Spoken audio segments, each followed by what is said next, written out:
So unit 4 multi-threading programming and I/O. That is multi-threading programming and input and output. So the first topic is multi-threading in Java.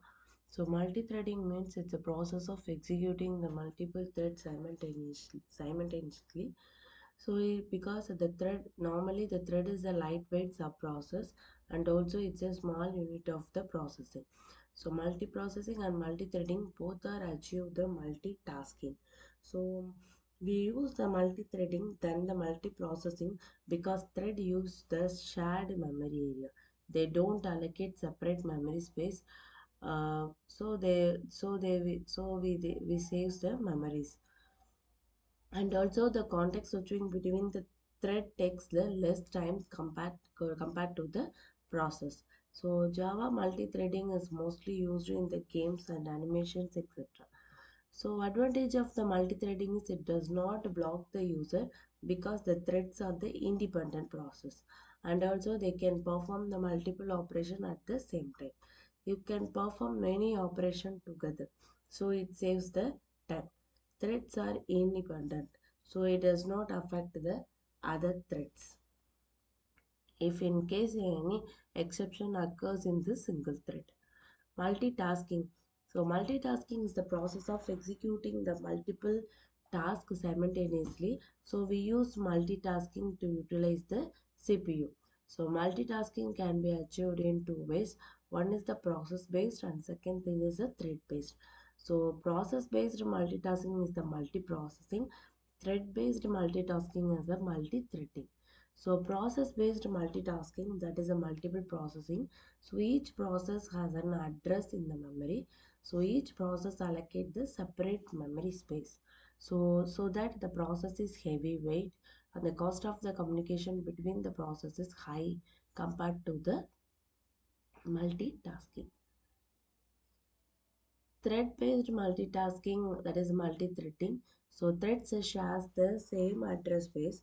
So that the thread is a lightweight process, and also the cost of the communication between the processes is very low. So what is thread in Java? The thread is a lightweight sub-process and also the small unit of the process. So it's having the separate path of the execution and also the independent process.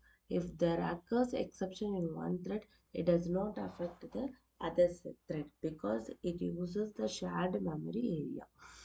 In order to perform the complicated task in the background, we use the thread concept in Java. So all the tasks are executed without affecting the main program. That is the thread concept. So the life cycle of the thread, that means the thread states from the starting to ending state. Basically five states. Okay. So but according to the Sun Microsystems, here there is only four states in the thread life cycle. First, you have to start, that is a new, runnable, non-runnable, and then terminated. So there is a no running state. So first you have to start with the new state. That is the new thread will be created, and then runnable. In that runnable, if the process will be running, if the process completed the running state, it will be terminated.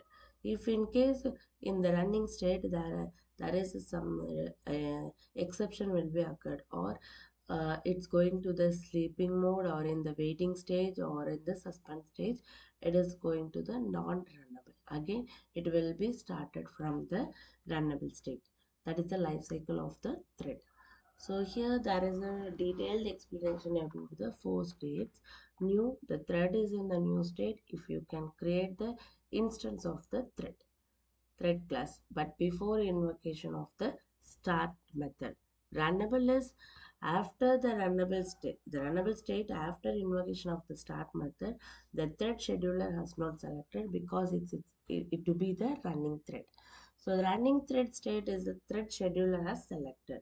Blocked means that is non-runnable means when the thread is still alive but it's currently not eligible to run. That is non-runnable. That means it's a blocked state.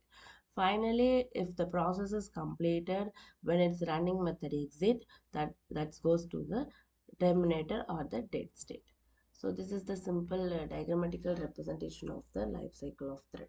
So new thread will be started. That is new will start with the runnable and run with the running. If in case it's going to the sleep or wait or suspend state, that is a waiting stage. Or if the process is completed in the running stage, it goes to the end of the execution. That is the dead. So how to create the thread? There are the two ways to create the thread, by extending the thread class or by implementing the runnable interface. So the thread class provide constructors and methods to create and perform operation on the thread. That is a thread class. So the class provides the constructor and method to create and perform the operations. So the thread class extend object class and implements the runnable interface. Okay, by using the thread class, extend the object class and implements the runnable interface. So how to create the thread class? Commonly used is the constructor of the thread class. Thread, thread of string name, runnable or thread of runnable or string name. This is the commonly used method of the thread class. Void run, start, and then sleep, void join, long milliseconds, get priority, set priority, get the string names, set the name, and then thread current thread. That is a commonly used method of the thread class. So a simple example here. So class name is the multi that extends the thread. So public void run system.out.println thread is running. So the main method will be started. So the multi T1, that is the object T1 equal to new of multi. So T1 dot start. So the start means your thread will be start. So the thread is running. Okay, that is a commonly used thread. That is a public void run. If you want to display, that means public void display.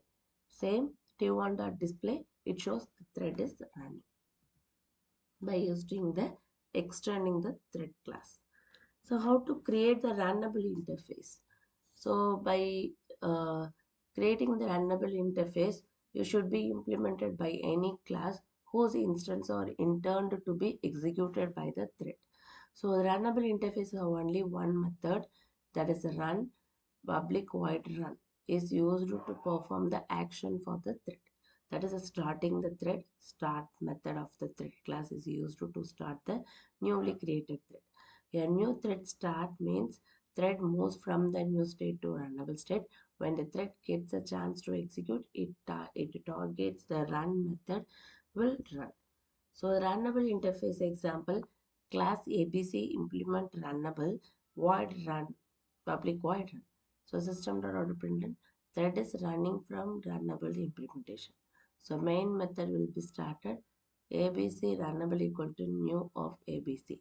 So here thread T1 equal to new thread of runnable. So normally based upon the class name, you have to create the object. Through the object, create the constructor and you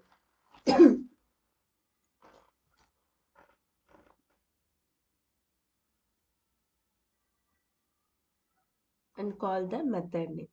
But here through the thread, create the object T1 equal to new thread of runnable T1 dot start. That means the thread is running from the runnable implementation. So basic difference between thread and runnable. So thread is a class, but runnable is a functional interface. It is used to create the thread. It is also used to create the thread. It has the multiple method including start, run. It has only abstract method run. So more memory required. Here less memory is required. Multiple inheritance is not allowed in Java, so that the extend class can use the thread class. It cannot extend any other class. If the class is implementing the runnable interface, then your class can extend another class. Okay. So creating multiple threads. If you want to create the more than one thread to perform the multitask, that is called as a multi-thread. That is how you creating the multiple threads. In multiple threading program, multiple threads are executing simultaneously that improves the performance of the CPU because CPU is not in ideal state. If the other threads are waiting to get some resource, so the remaining other threads will be run. So here the task 1, task 2, the thread 1, thread 2, processor. So that is the processor run the multiple thread at the same time.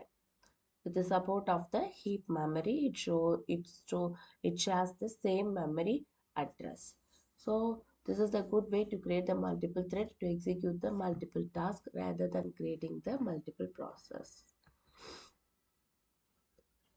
Here the priority of the thread. Each thread has a priority. So priorities are represented by the numbers between 1 to 10. So based upon the 1 to 10, you have to give the priority of the thread. So the thread scheduler schedules the thread according to the priority. Okay. Setter and getter method of the thread priority. So first method is public final in get priority means methods return the priority of the given thread. Set priority means you have to assign the priority of the thread to the new priority. So this is the minimum range is 1 to maximum range is 10. So based upon the 1 to 10 value, you have to set the priority and you have to get the priority. That is the setter getter method of the thread priority. Three constants defined in the thread class. One is minimum priority, normal priority, and maximum priority. So default priority is 5. That is a normal priority. Minimum priority is 1. Maximum priority is 10. So methods in the thread class, first void start to start the specified thread. Void run have to encapsulate the functionality of the thread, and boolean is alive means either the value is true if the thread is started. Otherwise it fails means it will be ended dead state. Void set name is to set the name of the specified thread. String get name is return the name of the specified thread. Void set priority means you have to set the priority to specified thread. Get priority means to return the priority of the specified thread. So thread priority, whenever multiple threads are ready for execution, the Java system chooses the highest priority thread. It does not consider the lowest priority. So we assign the different priorities to the thread defined in the program by using the set priority. So thread name dot set priority in number of or priority constant. So maximum priority, minimum priority, normal priority. Okay. The class A extend thread void run as the method of the thread. So for int I equal to 1, I 1 less than n, that means 5, I plus plus. So system.out.println, so print the thread I equal to I. So system.out.println exit from the A. So the class B extend the same way, and then class C extend thread. So the finally the main class, that is a public static void main, will be started. So first A class create the object ta dot set priority thread dot minimum priority plus 1. So B again create the B class object and set the priority as a 6. C class create the object TC equal to new of C. So TC dot set priority, that the thread maximum priority. So TA dot start, TB start, TC start, that is the thread will be started. Try TA dot join, TB dot join, TC dot join. Finally, any error, any exception will be occurred means the cache will interrupt the exception. Here it will shows it will runs from k11 k equal to 2 3 4 5, okay, up to 5 because I value started from 1 to 5. Exit from the C and then B and then A. Okay. Next is synchronization in Java. So it's a capability to control the access of multiple threads to any shared resource. So it's a better option where we want to allow only one thread to access the shared resource. That is synchronization. How to access the multiple thread to any shared resource. So you want to allow the only one thread to access the shared resource. So why use synchronization? To prevent thread interference, to prevent consistency problem. So there are two types of synchronization, process and thread. So we are discussed only about the thread synchronization. So because the thread, there are the two types of thread synchronization. One is mutual exclusive and inter-thread process communication. So mutually exclusive is synchronized method, synchronized block and static synchronization. Second, cooperation, that is the inter-thread communication in Java. So mutual exclusive helps keeps threads for interfering with one another while sharing data. It can be achieved by using the following three ways: by using synchronized method, synchronized block, and then static synchronization. So concept of lock in Java, you have to build the internal entity that is known as lock or monitor. So every object has a lock associated with it. That is a synchronization of the lock concept. So the thread that needs consistent access to an object field has to acquire the object lock before accessing them, because it's release the lock when it is done with them. That is the concepts of lock. So here simple example, program without thread synchronization. So first void printable int n, that is method not synchronized. So some condition will be given. So y I equal to 1, 1 less than, that means I less than 5, I plus plus, print n int I, try thread dot sleep 400. So catch exception means you have to handle the exception. Main class will that class my thread one external thread. So table T, my thread of table T. So this dot T equal to 3. Here the simple program by using the constructor without the synchronization of the method. And the main class will be started. Only one object, table of object. My thread T1 equal to new of my thread of T1 object. So my thread 2 T2 equal to new of my thread 2 object. So T1 will be started, T2 will be started. Java synchronization method, declare any method as a synchronized, that is a synchronized method. It is it is used to lock an object for any shared resource. It's because it automatically occurs the lock for that object and release it when the thread completes its task.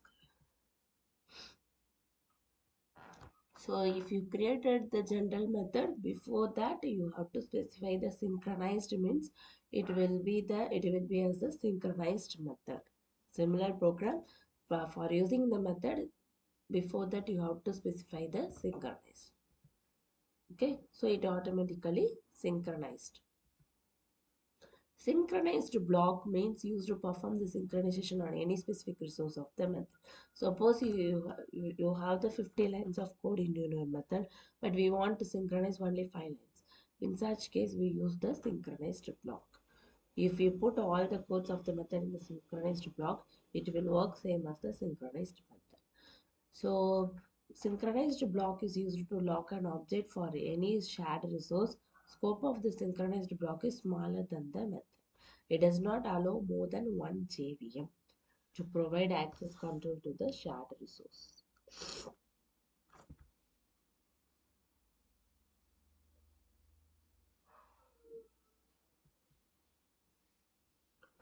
So again, you have to specify the synchronized block here. That means if you having the more number of line of code means, if particularly if you want to run only the first 10 or first 15 means, you have to specify the synchronized block.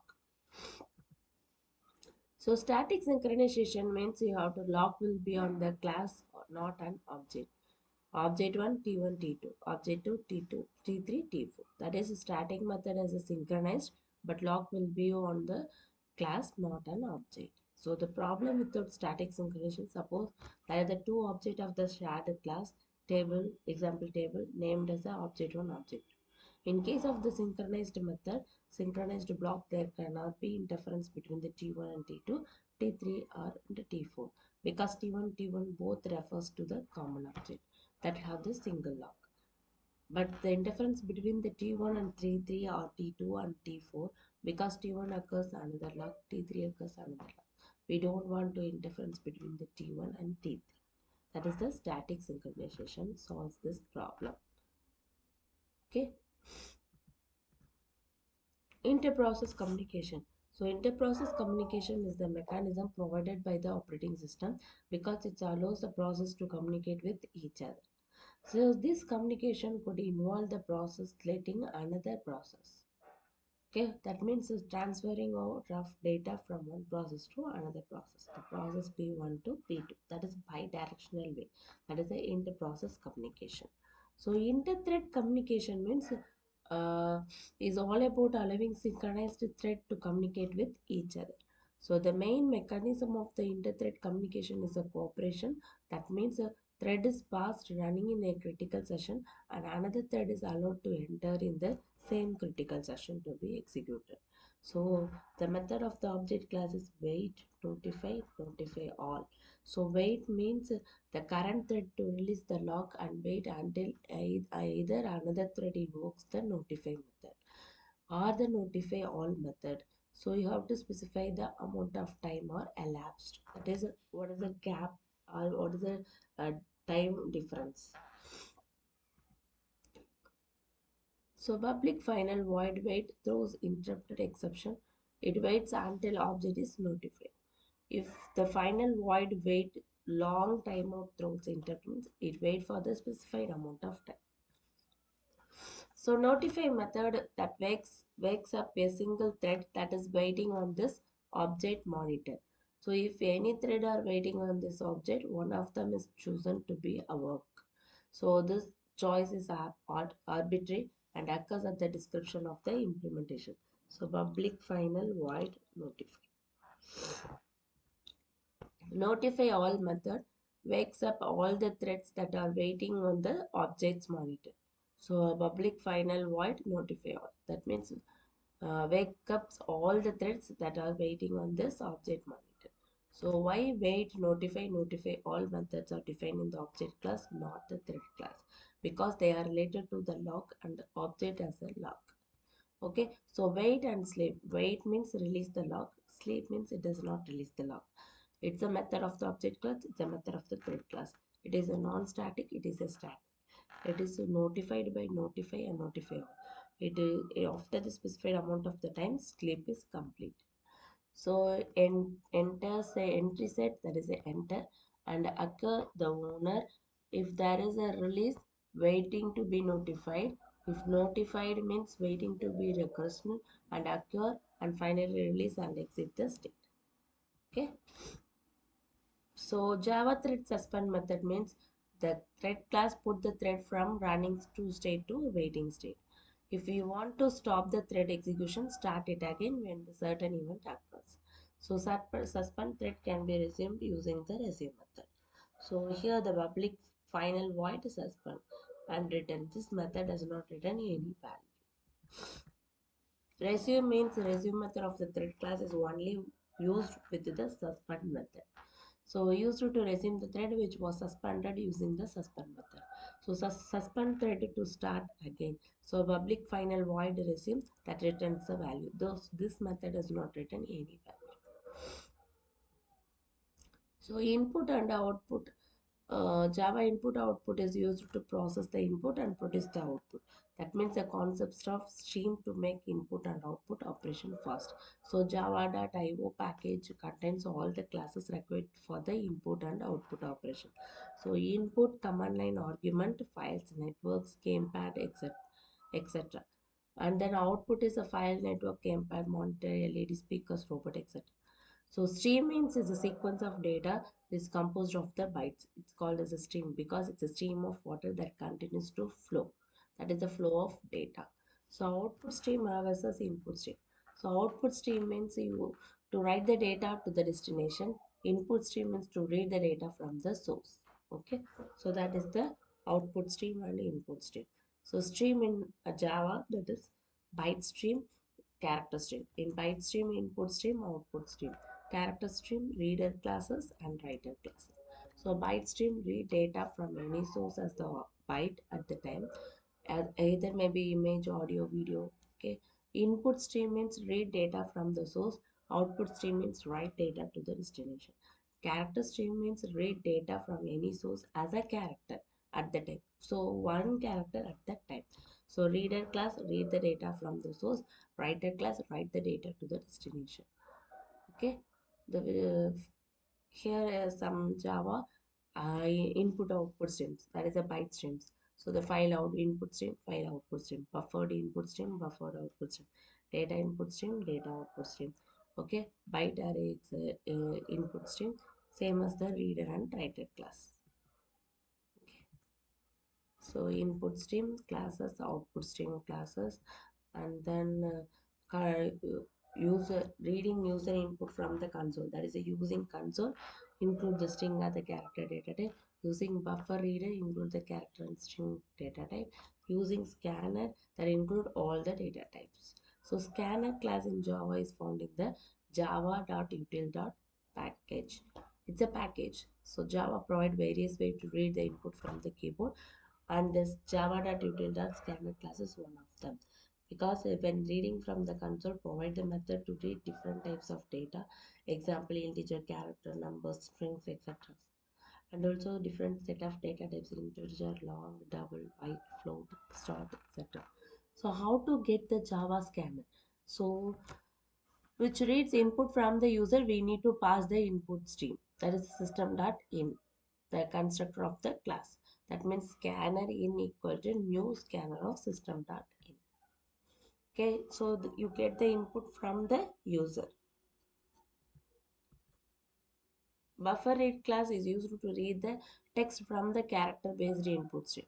That means line by line, by read the line method, it makes the performance fast.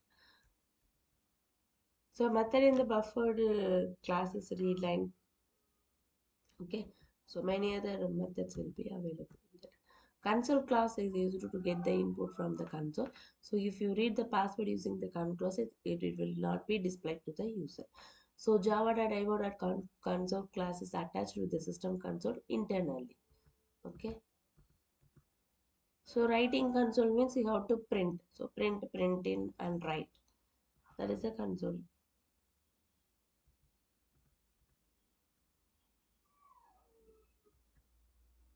A write method. So write method is a void write int. That means directing the output of the program to the console. And print a writer class, that print writer class is implementation of the writer class. It is used to print the formatted representation of the object, that means text output stream. Okay, so public class print writer extends writer. Reading and writing files means if you want to read the character, skip, long, close. Okay, and reader as a input stream reader, file reader, buffered reader. So write means output stream writer, file writer, and buffered writer. So character encoding and character set means how to read or write the object. The default character encode of the operating system is used. So if you want to use the specific cassette means input stream reader or